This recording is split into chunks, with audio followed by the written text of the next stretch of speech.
we should procreate. If you are not married, you can. It all depends on the understanding. Okay. Yabab. Yes.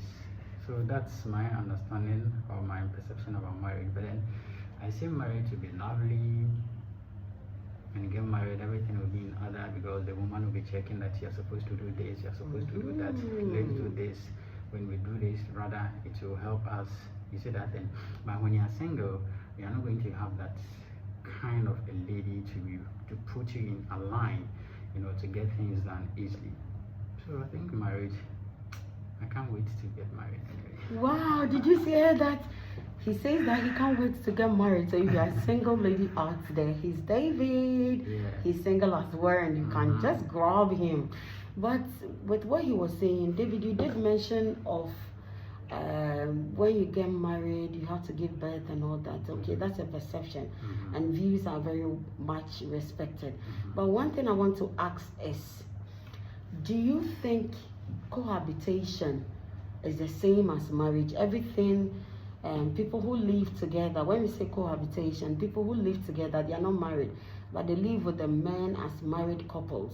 They have their things in the man's house, they cook, they wash, they do everything like married people do. Yet, traditionally, or let's say legally, they are not joined together as husband and wife, but then they are cohabitating. Do you think it's the same as marriage, and then whatever people experience in marriage, they experience it too? It's never the same. It's like asking if warm water is the same as cold water. These are two different things.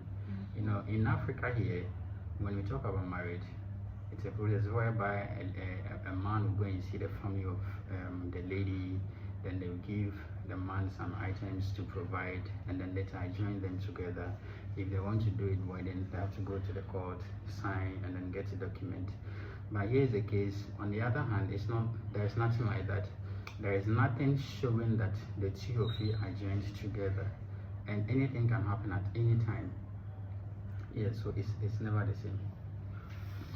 Okay, thanks very much. He says it's never the same because unlike marriage where items are exchanged between relatives of both parties, a cohabitation is never the same. You are just there. If anything should happen, you bear the consequences and any other thing. So thank you for your view. Janet, come. So Auntie Janet is also coming again. And we are talking about marriage and cohabitation. If you just joined the conversation.